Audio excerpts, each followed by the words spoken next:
Dear student of standard 10, लाजवाब मुरक्कब उर्दू।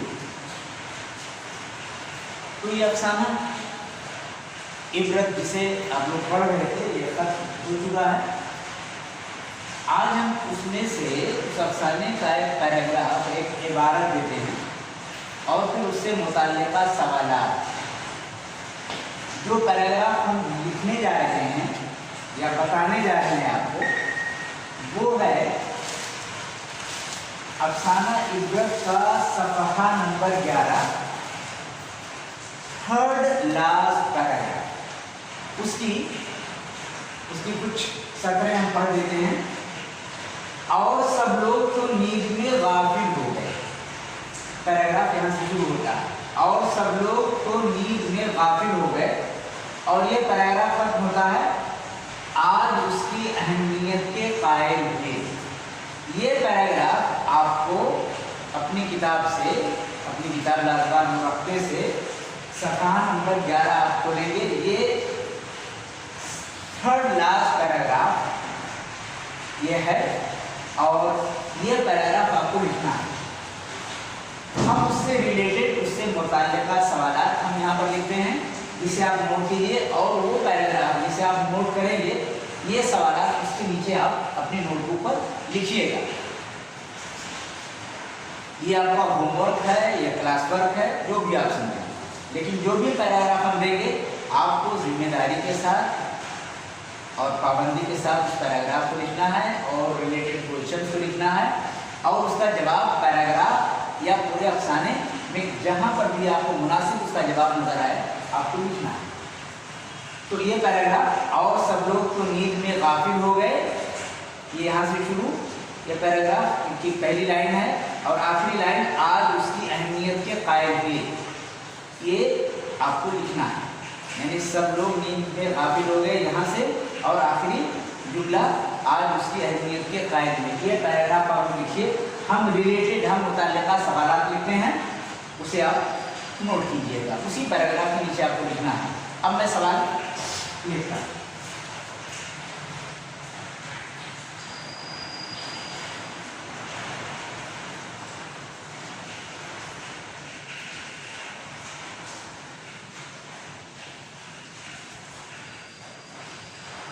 सवाल पहला सवाल,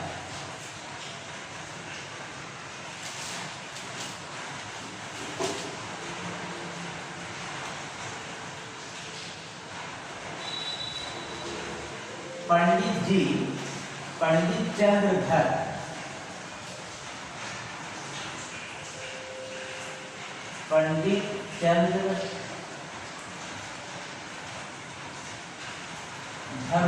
को नींद क्यों नहीं आई। पहला सवाल, पंडित चंद्रधर को नींद क्यों नहीं आई। पैराग्राफ से और पूरा अफसाना जब आप पढ़ेंगे तो आपको इसका जवाब मिल जाएगा। इस पैराग्राफ पर भी आप गौर कीजिए। पंडित चंद्रधर को नींद क्यों नहीं आई। देखिए, पैराग्राफ का पहला जुमला था, और सब लोग तो नींद में गाफिल हो गए मगर पंडित चंद्रधर को नींद ना आई। इस सफर के वाकयात का एक एक नक्शा उनके सामने खींचा हुआ था। आप गौर करेंगे, आपको एक लाइन में जवाब लिखना है। सवाल नंबर 2,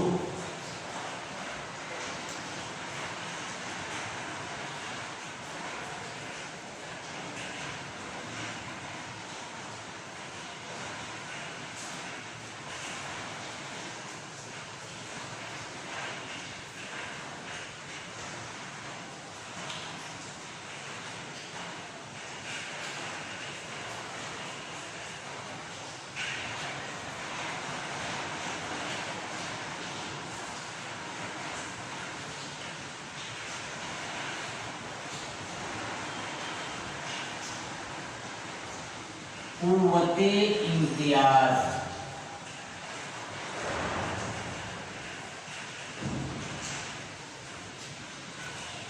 कुव्वते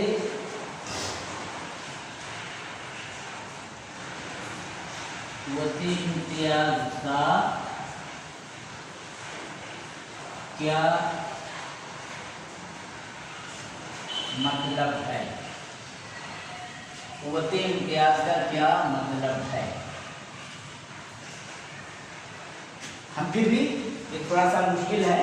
कुव्वते इम्तियाज, कुव्वत के माने आपको मालूम है ताकत, और इम्तियाज के माने होते हैं, इंग्लिश में कहा जाता है डिस्टिंग्विश, यानी फर्क करने की सलाहियत।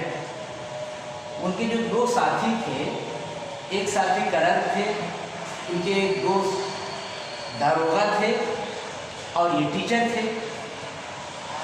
तो कृपा शंकर की मेहमान नवाजी और उसकी खिदमत गुजारी से पंडित जी तो मुतासिर हुए, दूसरे लोग भी मुतासिर हुए, दूसरे जो साथी थे, और अब उनको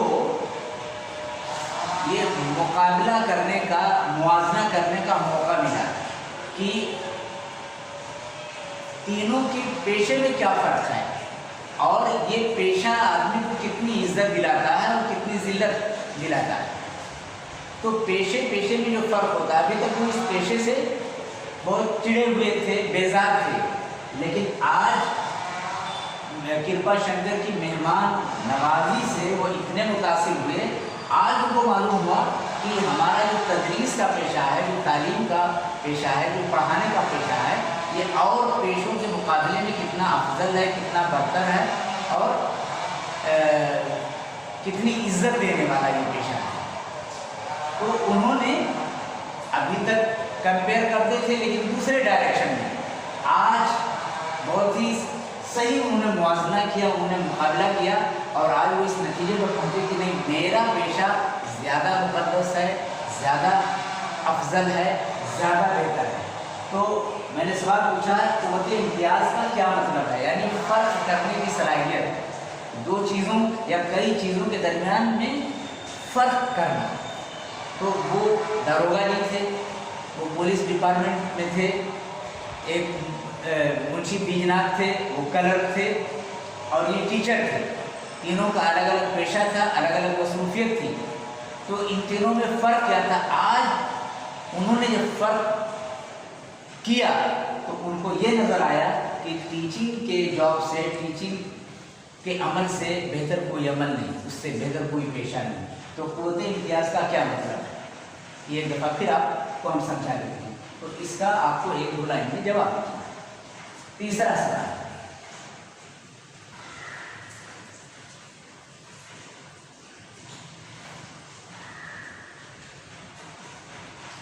पंडित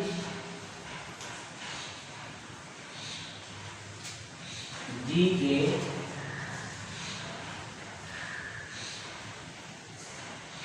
दो और कौन साथी थे? पंडित जी के दो और कौन साथी थे? यहाँ पर उनके दोनों साथियों का जिक्र तो नहीं किया गया है इस पैराग्राफ के अंदर, लेकिन अफसाने में और बल्कि पूरी कहानी का महवर यही तीनों हजरात हैं, पंडित जी, मुंशी जी और दारोगा जी। तो आपको मालूम होना चाहिए कि ये अफसाना जिन अशखास के इर्द गिर्द रोटेट करता है वो पंडित जी हैं, मुंशी बीजनाथ हैं और ठाकुर अतिबल सिंह हैं। तो पंडित जी के दो और कौन साथी थे, ये उनके आपको नाम लिख लीजिए। आप किताब पढ़ेंगे आपको जवाब मिल जाएगा। और चौथा सवाल, चौथा सवाल,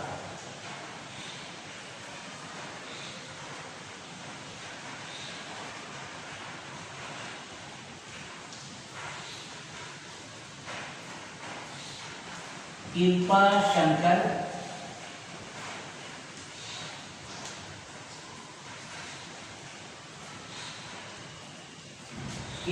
शंकर कौन था?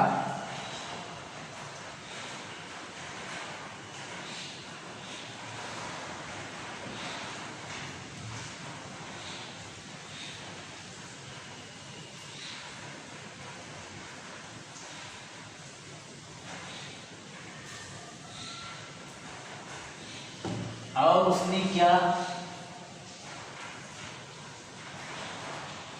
मेहमान नवाजी की। कृपाशंकर कौन था और उसने क्या मेहमान नवाजी की? ये है चौथा सवाल। बोर्ड का पेपर ऐसे ही रहता है, पैराग्राफ दिया जाता है, उससे रिलेटेड 4 सवाल किए जाते हैं और उन चारों के जवाब आपको पैराग्राफ में भी तलाश करने पड़ते हैं और अफसाना में भी दूसरी जगहों पर भी उसको तलाश किया जा सकता है अगर उस पैराग्राफ में नहीं है।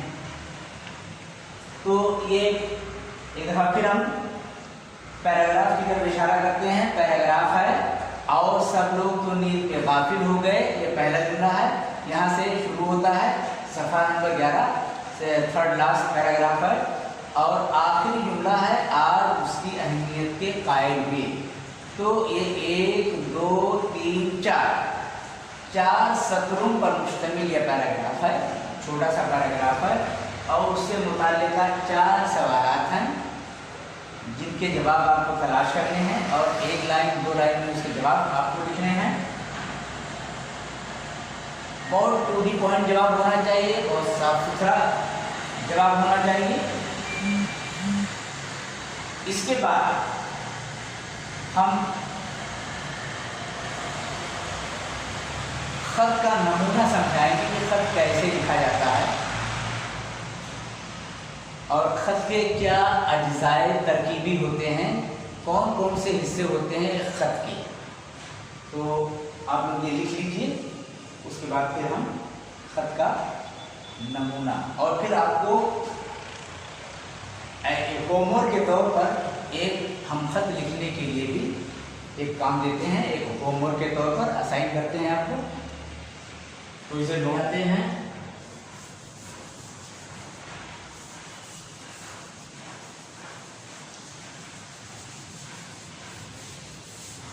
और हम आपके इम्तिहान में एक सवाल लेटर राइटिंग का भी होता है। आज हम एक ऐसा खत का नमूना आपको हम बताना चाहते हैं। हम देखिए बहुत सी तकरीबात होती हैं, कभी शादी की कोई तकरीब है, बारात की कोई तकरीब है या वालिद को ख़त लिखना है, माँ को ख़त लिखना है, बहन को ख़त लिखना है, चचा को ख़त लिखना है, मामू को ख़त लिखना है। तो तकरीब से मुताल्लिक़ भी ख़त लिखा जाता है और ज़ाती खुतूत होते हैं, किसी दोस्त के नाम आपने लिखा, अपने बहन के नाम, भाई के नाम, किसी के नाम भी हो सकता है। आज हम बताते हैं कि अगर आपके दूर करीब के रिश्तेदार में अगर कहीं किसी की वफ़ात हो जाती है, कोई अल्लाह को प्यारा हो जाता है और आप किसी वजह से, किसी मजबूरी की वजह से आप जनाजे में या ताज़ियत के लिए आप बज़ाते खुद पहुंच नहीं पाते हैं, तो माज़रत का ख़त आप कैसे लिखेंगे, यानी ताज़ियती ख़त आप कैसे लिखेंगे।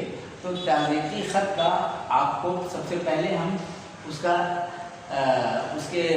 ख़त के अज्जा क्या होते हैं, उसके हिस्से क्या होते हैं और आपको हम ये समझाएंगे कि ताज़ियती ख़त में क्या लिखा जाता है, कैसे लिखा जाता है। तो सबसे पहले आपको उसके आदाब से वाकिफ़ हैं खुतूत के, लेकिन एक दफ़ा फिर हम जिक्र कर देते हैं। दाएं जानिब अपने नोटबुक के दाएं तरफ आप लिखेंगे सबसे पहले, आपके गांव का नाम है फॉर एग्जाम्पल बोरली पंचतन, तो आप लिखेंगे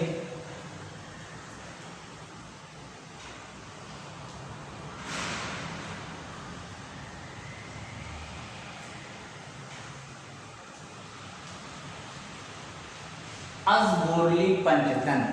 अज के माने होते हैं से, अगर किसी को मुश्किल लगे तो अज के बजाय यहाँ से लिख सकते हैं बोरली पंचतन से। लेकिन इस तरह से भी लिखा जाता है, वो अज बोरली पंजतन यानी बोरली पंजतन से, जैसे इंग्लिश में आप लिखते हैं फ्रॉम बोरली पंजतन।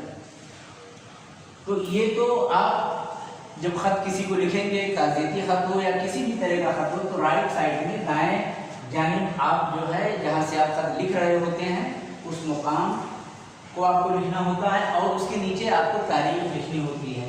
आज है 11 जुलाई, तो आप लिखेंगे और थोड़ा सा नीचे निशान लगा दीजिए 11 जुलाई, और ये सन है 2021। दाएं तरफ ये हो गया अज बोरली पंजतन 11 जुलाई 2021। फिर ये जहां पर खत्म होता है ये एड्रेस, उसके थोड़ा सा आगे बढ़ करके उसके नीचे आपके किसी दोस्त के, किसी करीबी रिश्तेदार का इंतकाल हो गया, आपके किसी दोस्त के वालिदे बुजुर्गवार का इंतकाल हो गया, तो आप उस दोस्त के नाम लिखेंगे। तो सबसे पहले उसके नीचे थोड़ा सा आगे बढ़ते, नीचे लेकिन थोड़ा सा और आगे,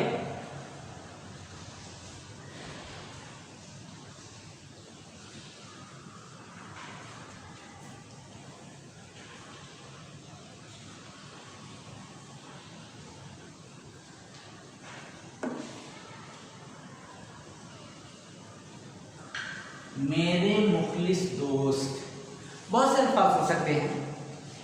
सदीक़े मुकर्रम, मुनाज़ात में हबीबुर रहमान खान शिरवानी को जितने ख़त लिखे उनके अल्फाज यही थे, सदीक़े मुकर्रम। सदीक़ के माने दोस्त, सदीक़े मुकर्रम। अल्फाज तो बहुत हो सकते हैं, आसान जो है ज़बान में, मेरे मुखलिस दोस्त, मेरे प्यारे दोस्त या मेरे दोस्त।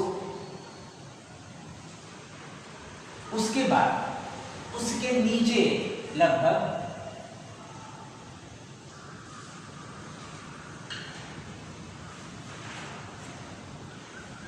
अस्सलामु अलैकुम,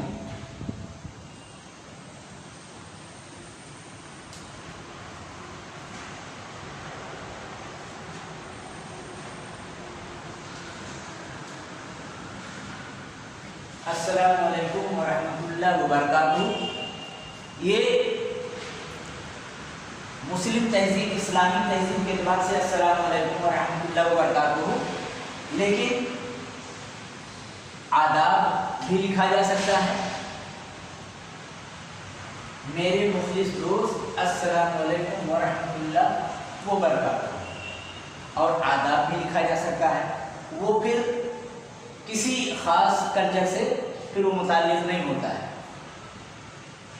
तो राइट साइड में आपने लिखा बोरली पंजतन से या आज बोरली पंजतन, नीचे आपने तारीख लिखी 11 जुलाई 2021, मेरे मुखलिस दोस्त अस्सलामु अलैकुम व रहमतुल्लाहि व बरकातुहू। अब उसके बाद मेन मज़मून होता है, मैटर होता है जिसे आपको लिखना होता है। तो आप लिखेंगे कि कल ये दर्दनाक खबर मिली कि आपके वालिद बुजुर्गवार का तवील अलारत के बाद इंतकाल हो गया। मुझे अफसोस है कि मैं आपके घर पर आपकी ताज़ियत के लिए नहीं आ सका। इसकी वजह यह है कि मैं घर से बाहर था, और अगर मैं आना चाहता तो फासला इतना ज़्यादा था कि हम जनाजे की नमाज में शिरकत नहीं कर सकता था। बहरहाल मैं बहुत ज़्यादा दुखी हूँ, और मैं समझ सकता हूँ कि आपके घर पर, आपके दिल पर क्या बीत रही होगी। मैं आपके गम में बराबर का शरीक हूँ। अल्लाह मरहूम की मग़फ़िरत करे, उनके दर्जात को बुलंद करे। ये सब मज़ामीन हो जाते हैं आपको जो लिखना होता है। और हम जल्द ही इंशाअल्लाह जिस गरज से गए थे, आउट ऑफ स्टेशन थे, घर से बाहर थे, जैसे ही हम घर पहुंचेंगे सबसे पहले आपसे मिलने की कोशिश करेंगे। और फिर नीचे जो है आपका सोगवार दोस्त, आपका गमखार।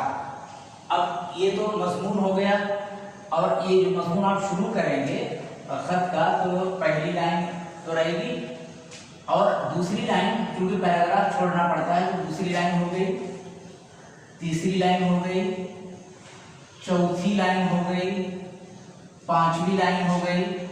लेकिन ये पैराग्राफ के लिए आपको थोड़ी सी दाएं तरफ जगह छोड़नी पड़ती है, तो आपके ऊपर डिपेंड करता है, आपके ऊपर मुनहसिर है कि आप खत कितना तवील लिखते हैं और क्या क्या बातें लिखते हैं। लेकिन ये ताज़ियती खत का मैंने मैटर बता दिया। और फिर जहाँ ये बात ख़त्म होगी आप यहाँ पर लिखेंगे उसके नीचे वस्सलाम और गमखार, और नीचे जो है नाम आप लिख दीजिए, फर्जी नाम लिख दीजिए। और ये हम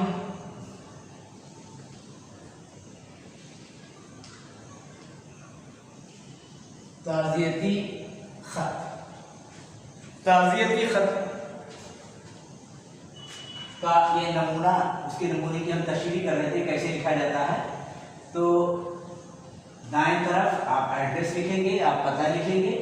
पते में बहुत मुख्तलिफ दो ही चीज़ें, मुकाम और तारीख। और फिर आप जिसको एड्रेस कर रहे हैं, जिसको आप लिख रहे हैं, मुखलिस दोस्त या मेरे मुखलिस दोस्त, अस्सलाम वालेकुम रहमतुल्लाह व बरकातहू, आदाब भी लिखा जा सकता है। मुसलमान है तो मुसलमान अस्सलाम वालेकुम व रहमतुल्लाह व बरकातहू लिखता है। फिर आप मज़मून शुरू करेंगे, आपको जो लिखना रहता है। और तकरीबन यही तरीका लिखने का हर खत के लिए होता है, सिर्फ मज़मून बदल जाता है। अगर ताज़ियती है तो ताज़ियती खत का मैटर अलग रहेगा, अगर किसी शादी ब्याह की किसी तकरीब तो मज़मून उसका बदल जाएगा। और आखिर में जिसके नाम आप लिखेंगे, अगर वालिद के नाम लिखेंगे तो आपका बेटा, माँ के नाम लिखेंगे आपका बेटा, भाई के नाम लिखेंगे तो आपका छोटा भाई, अगर आप अपने बड़े भाई को लिख रहे हैं, मामू को लिख रहे हैं तो आपका भांजा, चाचा को लिख रहे हैं तो आपका भतीजा। तो ये है खत का नमूना। तो ताज़ियती खत जैसा कि हम तशरीह कर चुके हैं कि जब रिश्तेदारी में दो करीब के किसी रिश्ते में वफात होती है तो किस तरह से अपनी तकलीफ को शेयर किया जाता है, अपने गम को शेयर किया जाता है, किस तरह से ढारस और हौसला बढ़ाया जाता है। और फिर मिलने की बात कही जाती है कि अगर आउट ऑफ स्टेशन है, अगर घर से बाहर हैं, तो हम जैसे आएंगे हम आपसे मिलने की कोशिश करेंगे, अल्लाह मरहूम की मग़फ़िरत फरमाए। तो ये सारी बातें होती हैं ताज़ियती खत। तो आपको अपने क्लास वर्क नोटबुक में जो ताज़ियती खत की हमने तशरीह की है, आप एक ताज़ियतनामा आप लिखिएगा, ये आपका होमवर्क है। तो आज बस इतना ही, इसके बाद फिर हम दूसरी चीज़ें सीखेंगे।